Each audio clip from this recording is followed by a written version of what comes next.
Hello students, welcome back to the drug desk. तो पिछले videos में हमने क्लासिफिकेशन ऑफ डोसेज फॉर्म देख लिया था और आज हम बात करने वाले हैं सिंगल क्लासिफिकेशन के बारे में। और हम लोग ने वैसे पहले भी डिस्कस किया था कि एक एक करके हम सबका डेफिनेशन और क्लासिफिकेशन देखेंगे, तो आज उसी पे फोकस करेंगे। ये थोड़ा लंबा टॉपिक होने वाला है, इसका कुछ और वीडियोस भी आपको आगे देखने को मिलेगा। मैं तो कोशिश करूंगा ज़्यादा टाइम ना लूँ बहुत जल्दी से कंप्लीट करने की, पर क्योंकि कुछ टॉपिक्स यहाँ पे इंपॉर्टेंट बन जाते हैं, कुछ टॉपिक्स हमें पढ़ने के लिए ज़रूरी हो जाते हैं, तो इसलिए प्लीज़ कोऑपरेट कीजिएगा, पेशेंस बनाए रखना बच्चों। हम लोग जितनी जल्दी हो सके इसको कवर अप करेंगे। तो पिछले क्लासेस में हमने फिजिकल स्टेट के बारे में एक क्लासिफिकेशन देखा था, जिसमें solid, liquid, gas, semi solid और मिसलेनियस में न्यू ड्रग डेवलपमेंट और न्यू ड्रग डिलीवरी सिस्टम भी हमने देखा था। तो सबसे पहले हम देख लेते हैं एक बार सॉलिड, उसके बाद फिर लिक्विड, फिर सेमी सॉलिड, फिर आगे हम देखेंगे। ओके, तो सॉलिड डोसेज फॉर्म के बारे में पहले हम लोग फोकस करते हैं, उसमें क्या क्या चीजें आते हैं वो सबको एक बार ध्यान देते हैं, फिर आगे हम बढ़ेंगे। ओके, तो सॉलिड डोसेज फॉर्म। तो सॉलिड डोसेज फॉर्म में हमें पहला वर्ड क्या दिखता है, that is the solid. Okay, तो सॉलिड डोसेज फॉर्म मतलब हम लोग को सबसे पहले पता है कि there are 3 states of matter generally, solid, liquid, gas. Okay, chemistry में हम लोग पढ़े होंगे पिछले क्लास पहले छोटे क्लासेस में। ओके, तो there are 3 states of matter, that is solid, liquid and gas. सॉलिड हम लोग किसे कहते हैं, those who have a definite shape, definite volume, definite geometry. Okay, तो बस उसी चीज को यहीं पे भी अप्लाई करना है। सॉलिड डोसेज फॉर्म मतलब वो सारे dosage form those who have a solid nature, जिनका सॉलिड नेचर होगा वो सारे सॉलिड डोसेज फॉर्म में आएंगे। ओके, तो ये तो हो गया सॉलिड डोसेज फॉर्म। इसके कुछ एग्जांपल हमने पहले क्लासेस में पढ़े थे, मैंने कभी फिर से लिख दिए हैं, टैबलेट्स, कैप्सूल्स, पाउडर्स, ग्रैन्यूल्स और भी बहुत कुछ हमने आगे पढ़े थे, सैचेट्स एटसेट्रा एटसेट्रा। तो ये तो हो गया। अब एक बार इनके एडवांटेजेस और डिसएडवांटेजेस के बारे में देख लेते हैं। क्या क्या है एडवांटेजेस। पहला एडवांटेजेस है, this is a stable dosage form as compare to the others, that is liquid and gaseous and semi solid. क्यों स्टेबल है, क्योंकि देखो जब भी हम लोग पढ़ते हैं सॉलिड, लिक्विड, गैस में there is the maximum chances of contamination in the liquid. जहां पे पानी का ज्यादा कंसंट्रेशन होगा, जहां पे पानी की मात्रा ज्यादा होगी, वहां पे कंटामिनेशन होने का चांसेस ज्यादा रहेगा। वहां माइक्रोबियल अटैक हो सकता है, वहां पे कुछ और प्रकार का अटैक हो सकता है, तो वो चीज बहुत जल्दी डिग्रेड होने का चांस रहता है। तो उसी हिसाब से हम लोग देखा जाए तो as compare to liquid states ये ज्यादा स्टेबल होगा। ओके, तो ये तो स्टेबल का बात हो गया। नेक्स्ट क्या बात आता है, easy to handle. Okay, easy to handle मतलब इसे हम लोग किसी भी तरह से एक अभी हम लोग सिंपल लेते हैं टैबलेट्स के बारे में। टैबलेट्स को हमें लाने के लिए हम अभी मान लो किसी को फीवर हुआ है, वो डॉक्टर के पास गया, डॉक्टर ने उसे 2 टैबलेट्स लिख के दिए, तो अभी उन दोनों टैबलेट्स को वो घर लेके आएगा, तो there is no such chances कि वो टैबलेट उसे खो जाए या फिर उससे वो टैबलेट गिर जाए, टूट जाए। Okay, but there is a chances कि अगर वो बोतल में लेके आया होगा तो मे बी चांसेस है रास्ते में कहीं बोतल गिर गया, टूट गया, वहां फिर बोतल का लीक आउट हो गया। ओके, तो हैंडल करने में भी वो काफी इजी होता है। Okay, next accuracy of dose.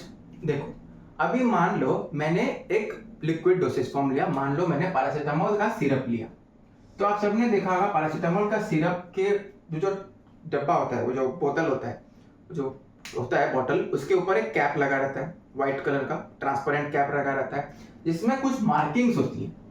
Okay, मान लो ये 10 ml का मार्किंग है और ये 5 ml का मार्किंग है, बहुत जगह पे बीच में 7.5 का मार्किंग दिया रहता है। इनफैक्ट ऊपर 11, 12, 15 तक का भी मार्किंग बहुत सारे कैप्स में दिया रहता है।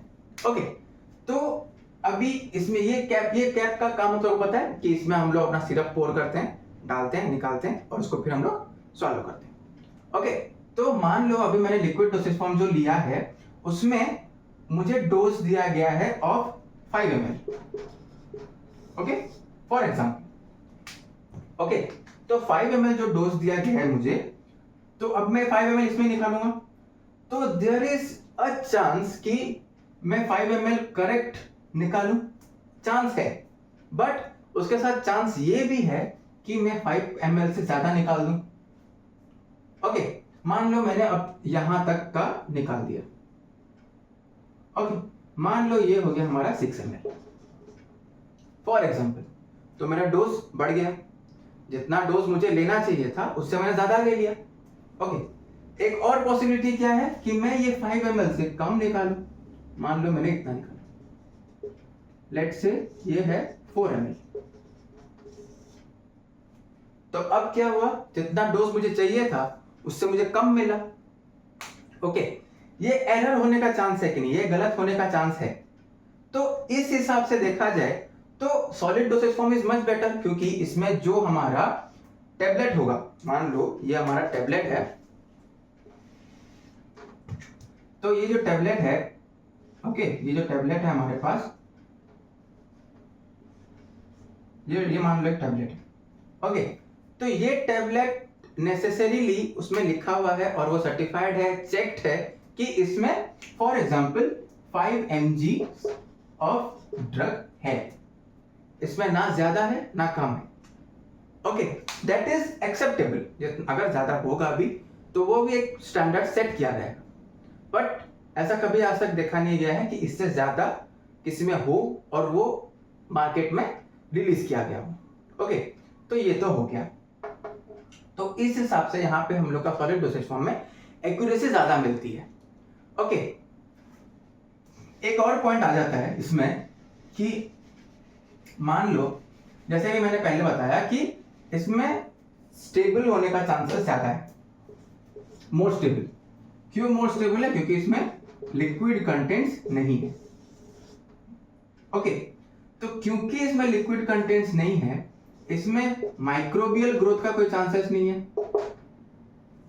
माइक्रोबियल ग्रोथ का कोई चांसेस बहुत कम है। ओके, तो ये जो माइक्रोबियल ग्रोथ का चांसेस जो कम हो गया है, इसके लिए अभी हमें इस सॉलिड डोसेज फॉर्म में प्रिजर्वेटिव्स की जरूरत नहीं पड़ती।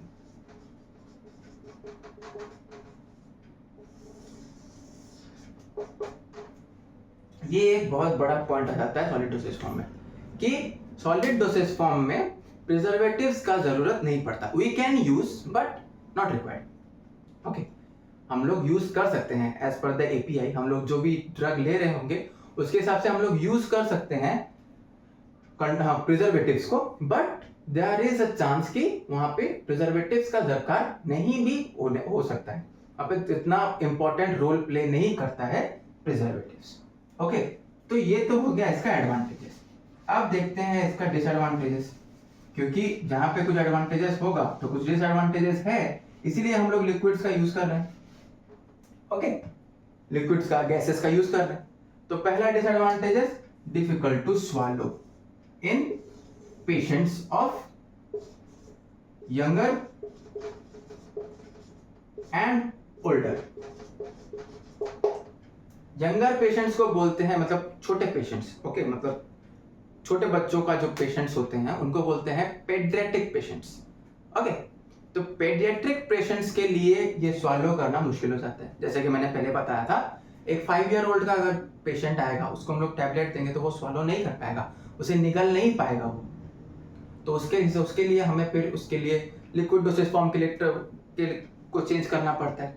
In the same way older patients या कोई ऐसा पेशेंट हो जिसको निगलने में तकलीफ हो, जिसका यहाँ पे थ्रोट इन्फेक्शन हुआ हो, ओल्डर पेशेंट्स में भी ये देखा गया है कि स्वालो करने में, निगलने में काफी दिक्कत होता है। ओके, तो ये हो गया इसका पहला डिसएडवांटेज। नेक्स्ट डिसएडवांटेज क्या है? नेक्स्ट डिसएडवांटेज है कि it is not used in unconscious patients. Unconscious patients मतलब ये वो सारे पेशेंट्स आ जाते हैं या इस कैटेगरी में जो कि जिनका सेंस नहीं होगा। फॉर एग्जाम्पल, अभी एक बेहोश पेशेंट है तो उसे हम कहेंगे अनकॉन्शियस पेशेंट, मतलब वो मरा नहीं है पर उसका सेंस अभी काम नहीं कर रहे। ओके, तो उन सब के लिए सॉलिड डोसेज फॉर्म तो काम करेगा नहीं, क्योंकि हमें सेंस चाहिए उसे निगलने के लिए। ओके, तो यही प्रॉब्लम होता है, इसलिए ये not used in unconscious patients.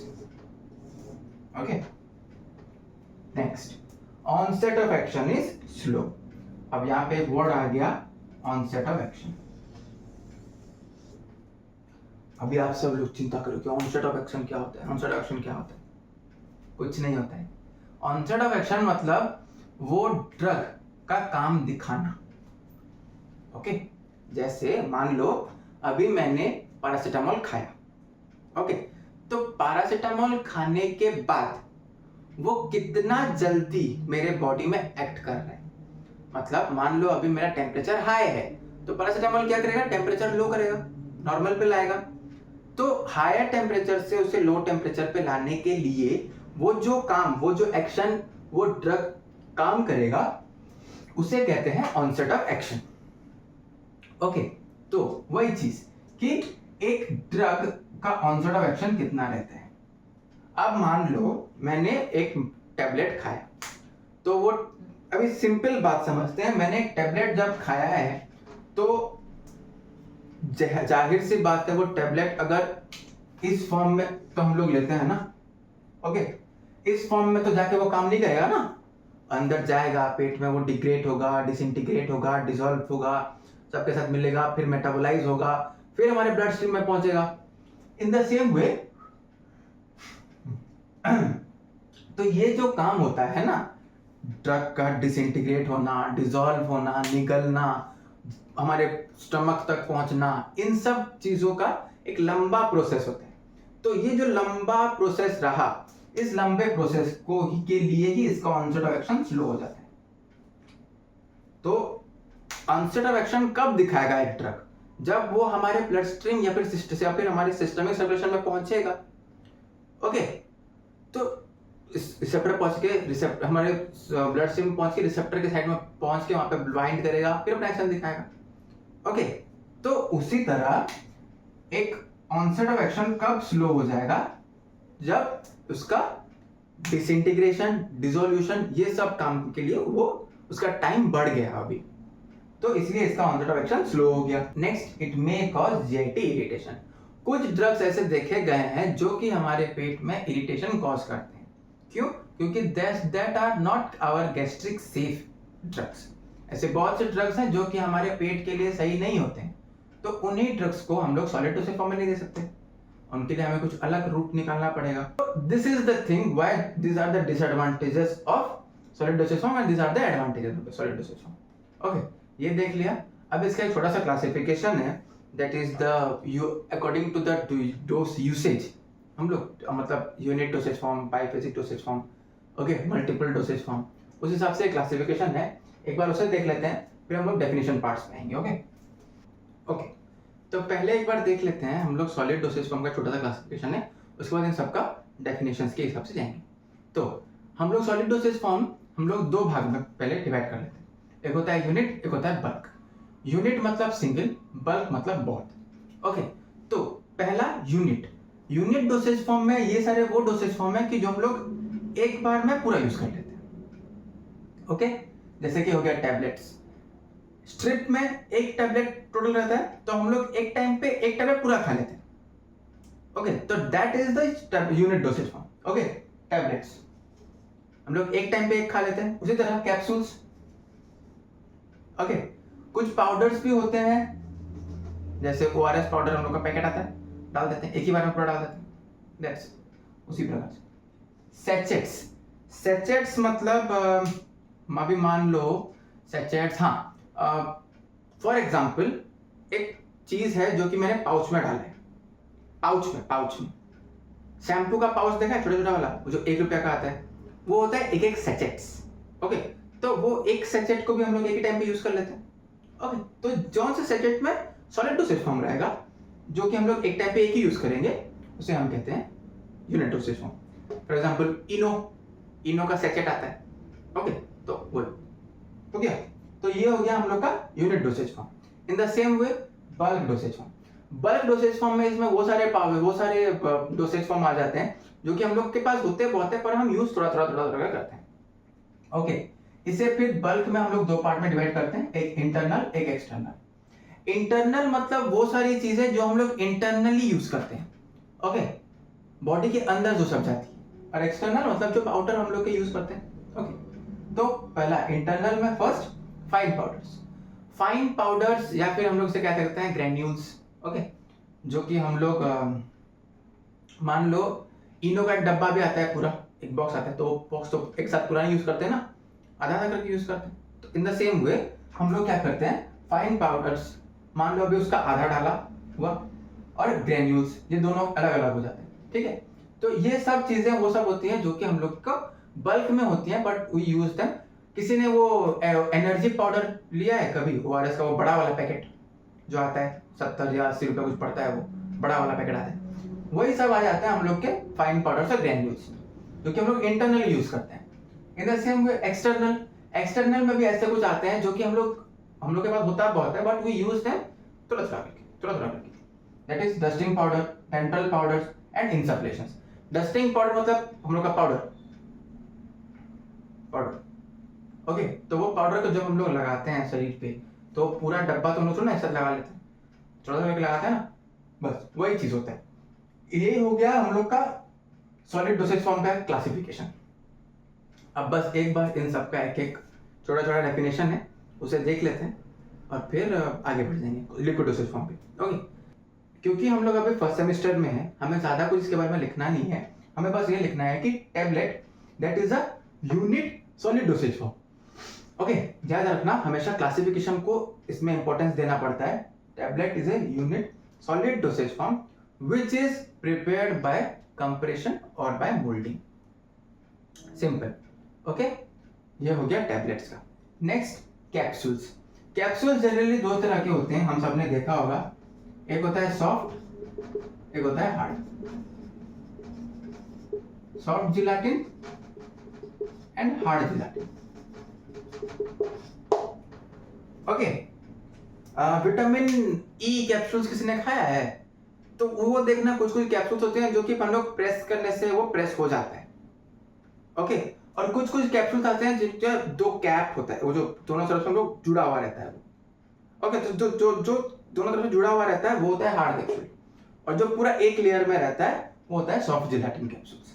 Okay, तो कैप्सूल्स भी क्या है, capsules are also unit dosage form, unit solid dosage form.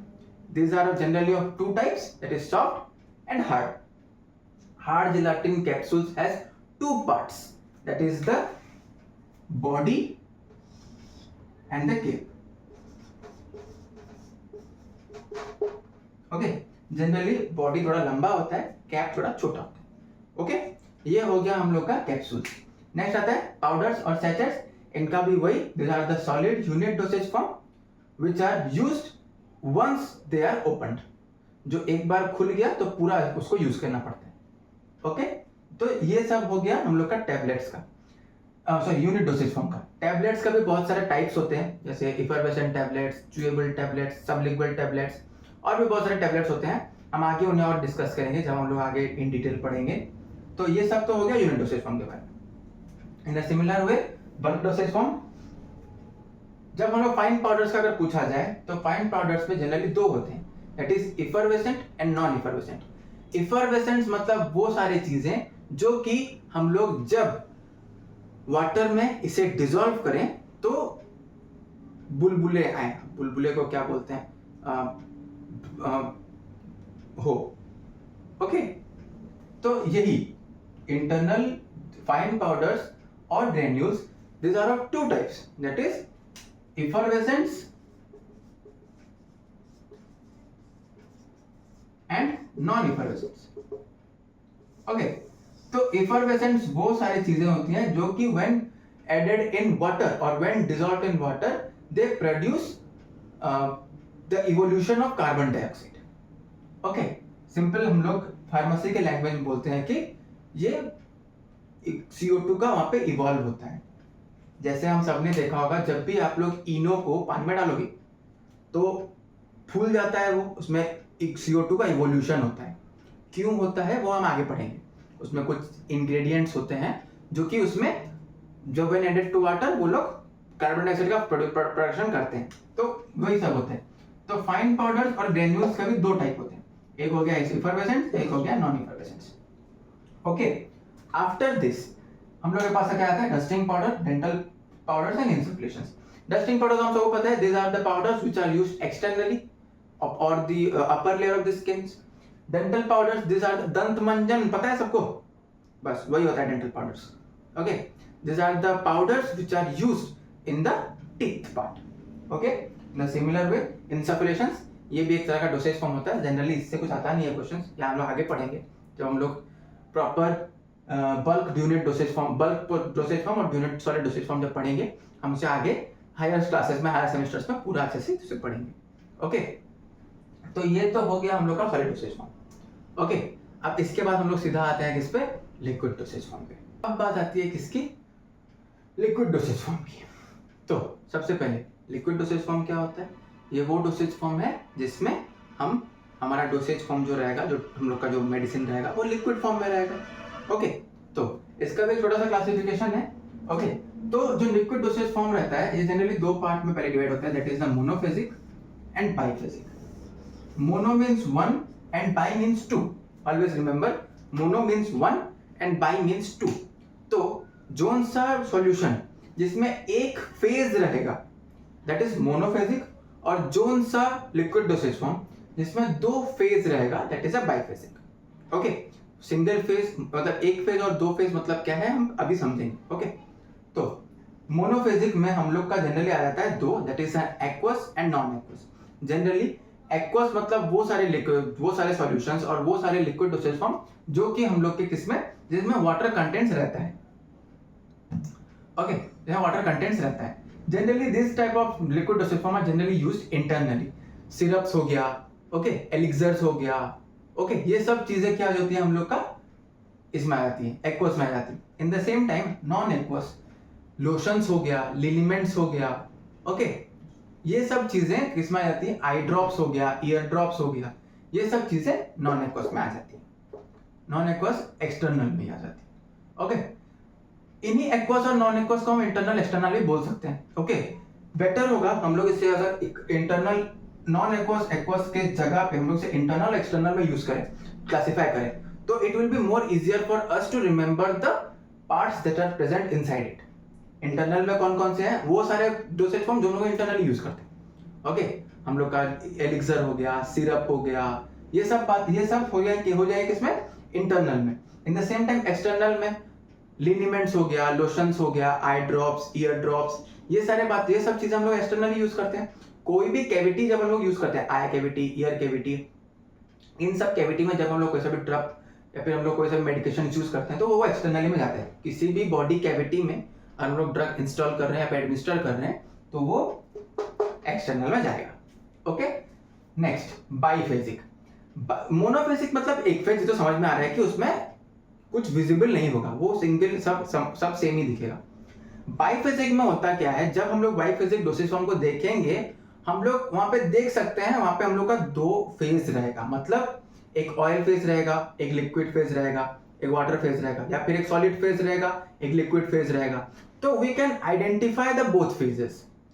अभी मान लो मैंने अभी एक ग्लास में पानी और बालू और लेट्स से क्ले मैंने मिला दिया, तो all of us can identify that this part, वहां पे जाके क्ले जाके नीचे बैठ जाएगा. तो in the same way clay जब नीचे जाके बैठा तो हम लोग आइडेंटिफाई कर सकते हैं कि नहीं, ये जो नीचे का पार्ट है वो क्ले है और ऊपर का सारा पार्ट क्या है, वाटर है, लिक्विड है. तो यहाँ पे हम लोग का दो फेज दिखा हम लोग को, तो जो लिक्विड पार्ट है वो एक फेज हो गया, नीचे का क्ले पार्ट एक फेज हो गया. इन द सेम वे बाइफेजिक में भी यही होता है. बाइफेजिक में जनरली दो हम लोग के डोसेज फॉर्म आते हैं, one is the emulsion and other is the suspension. Emulsions are those dosage form which are the mixture of one oil and one water. इसमें जो दो phases होते हैं उसमें से एक oil रहेगा, एक water रहेगा. In a similar way, suspension क्या होता है? Suspension क्या होता है? ये एक ऐसा dosage form रहता है जिसमें एक part solid रहेगा और एक part liquid रहेगा. Always remember, इसमें oil and water, इसमें solid and water. Always remember emulsions और suspension. Generally bypass में भी पूछा जाता है what is the basic difference between emulsions and suspensions. Both are biphasic liquid dosage form, no doubt, but one is the mixture of oil and water another is the mixture of solids in waters. Okay, दोनों में solute solvents होते हैं। Solute solvents क्या होते हैं हमको आगे से आप सब, मैं होप करता हूँ कि आपको पहले से पता होगा। ओके, अगर नहीं पता तो मैं बता देता हूँ। सॉल्यूट्स आर दो substance which are to be added in the solution and solvents are those substance in which the solute is to be added. Okay, चीनी अगर नमक और पानी का ले लो तो नमक हो गया सॉल्यूट, पानी हो गया सॉल्वेंट। फार्मेसी में सॉल्यूट सॉल्वेंट नहीं बोला जाता, सॉल्यूट कंटिन्यूस फेज और डिस्पर्शन मीडियम और डिस्पर्स्ड फेज, ये सब नाम से हम लोग आगे पढ़ेंगे। जैसे जैसे हम पढ़ते जाएंगे मैं आपको क्लियर कराते जाऊंगा। ओके, तो this are the liquid dosage form. Okay, इसी के साथ हमारा लिक्विड डोसेज फॉर्म पार्ट खत्म होता है। इमल्शंस, सस्पेंशंस, याद रखना ये दोनों पार्ट।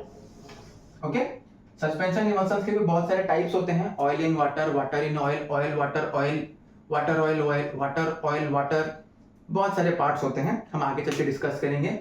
सस्पेंशंस के भी ऐसे बहुत सारे होते हैं, फ्लोक्यूलेटेड, डिफ्लोक्यूलेटेड सस्पेंशंस, हम आगे चल के वो सब क्या होते हैं हम आगे चल के पढ़ेंगे। ओके, हायर स्टडीज में, ओके, हायर सेमेस्टर्स में हम इन सब के बारे में धीरे धीरे और भी क्लैरिफाई होते जाएंगे। ओके, इसी के साथ लिक्विड पार्ट खत्म होता है। अब आते हैं सीधे सेमी सॉलिड पे। ये लास्ट टॉपिक है इसके बाद वीडियो खत्म करेंगे। आई होप वीडियो थोड़ा लंबा हो गया है तो मैं शॉर्ट करने की कोशिश करूंगा इससे, और इसके साथ ही हम लोग का डोसेज फॉर्म पार्ट खत्म हो जाएगा। ओके, फिर हम आगे बढ़ेंगे next part, that is the prescription और पोस्टोलॉजी। हम लोग के पास दो ही पे टॉपिक बचते हैं। ओके, तो हम लोग का सेमी सॉलिड डोसेज फॉर्म दो टाइप्स में हुआ है, एक होता है इंटरनल्स, एक होता है एक्सटर्नल। जनरली इंटरनल में अब तक एक ही मिला है हम लोग को, दैट इज द च्यवनप्राश। इसे हम लोग आयुर्वेदिक सिस्टम या फिर ट्रेडिशनल मेथड ऑफ सिस्टम, जब हम लोग कोग्नोसी पढ़ेंगे, फार्माकोग्नोसी, तब इसे इन डिटेल्स पढ़ेंगे। ओके, अभी बस हमें यही जानना है कि एक्सटर्नल में हम लोग ऑइंटमेंट्स, पेस्ट्स एंड सुपोजिटरीज, ये तीन ही हम लोग का सेमी सॉलिड डोसेज फॉर्म होता है, जो कि हम लोग सेमी सॉलिड में यूज करते हैं। डोसेज फॉर्म जो तीन होते हैं। ऑइंटमेंट मतलब सबको पता होगा, जो ट्यूब्स में आते हैं। ओके, पेस्ट, टूथपेस्ट, ये सब आते हैं इसमें। सुपोजिटोरीज एक टाइप का होता है डोसेज फॉर्म, जो कि हम लोग थ्रू ओरल रूट भी दे सकते हैं, हम लोग का vaginal route, rectal route. Okay, ये सब पार्ट से हम लोग का जा जाता है। ये जनरली अनकॉन्शियस पेशेंट्स में जा जाता है। ओके, इसे पुश करना पड़ता है। जनरली ये एक बुलेट शेप में होता है, हम सब मैं आपको दिखा दूंगा कभी इसका फोटोज। ओके, ये बुलेट शेप में होता है। ओके, इसे जनरली हम लोग के रेक्टम में पुश करना रहता है। ओके, तो ये सब कुछ बस लास्ट पार्ट था, इसका छोटा सा पार्ट है ये। जनरली इससे 2 मार्क्स क्वेश्चन बहुत बार आ जाते हैं डोसेज फॉर्म से, क्योंकि हम लोग फर्स्ट सेमेस्टर में ज़्यादा इसमें डीप जाने का दरकार नहीं है। हम आगे चलकर इस पर और डीप जाएंगे जब हम लोग 5th सेमेस्टर में इंडस्ट्रियल फार्मेसी और 3rd सेमेस्टर में फिजिकल फार्मेसी सब पढ़ेंगे। हमको इन सब में इन डिटेल्स घुसना पड़ेगा, क्योंकि हमें एक एक का सबका हमें ingredients, manufacturing process, evaluation process, उन सबके बारे में पढ़ना है। तो हमें उस टाइम पे इन सब में ज़्यादा फोकस करना है। अभी इन सब में बस हमें उसका इंट्रोडक्शन पार्ट, क्या क्या क्लासिफिकेशंस, छोटा सिंपल डेफिनेशंस, इन सब के बारे में बस हमें पता होना चाहिए।